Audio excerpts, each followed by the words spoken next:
The cabinet strongly condemns the Israeli occupation escalated aggression and settlers' terrorist crimes against the Palestinian citizens, including the Israeli collective punishment crimes of bombing and demolishing Palestinian homes.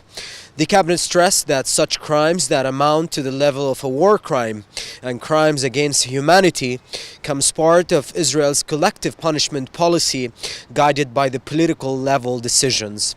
The cabinet also stated that the occupation aggression on the Palestinian people illustrate Israel's mockery of the principles of international law and the Palestinian human rights, and that the international community continuous silence on the Israeli grave violations and crimes is understood by Israel, the occupying power, as a green line to continue breaking international laws.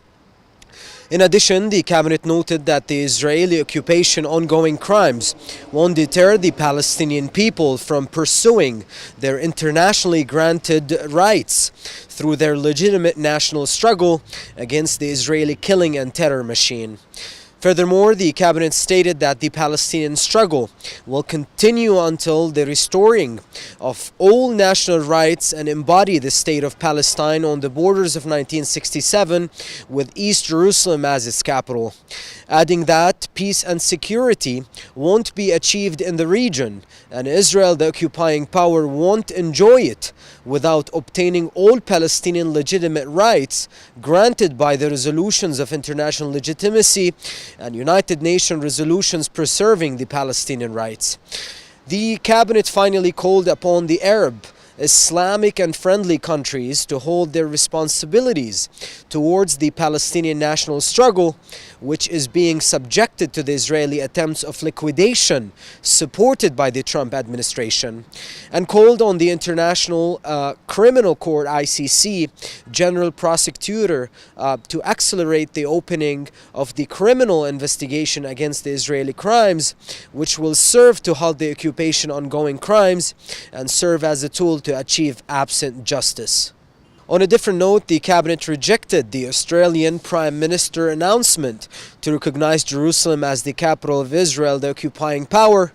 The cabinet on that stated that this recognition is baseless and will only contribute to destabilizing the security and stability of the region. The cabinet elaborated that Australia tried to deceive and ease from the importance of its illegal decision by bypassing its elements that are contrary to international law and the United Nations resolutions, while interfering it with other elements that may suggest or reflect Australia's respect and compliance with international laws and resolutions. The cabinet stressed that such decision is very dangerous legally and politically and may be used by many countries that may follow Australia's blinded decision. On that note, the cabinet called upon the Arab and Islamic states to urgently implement the resolutions of the Arab and Islamic summits on the status of Jerusalem and cut off diplomatic relations with the Australian government. The cabinet also called upon the international community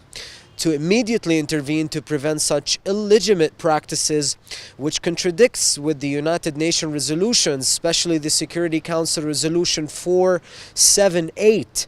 in order to save the chances of peace and stability in the region before it's too late.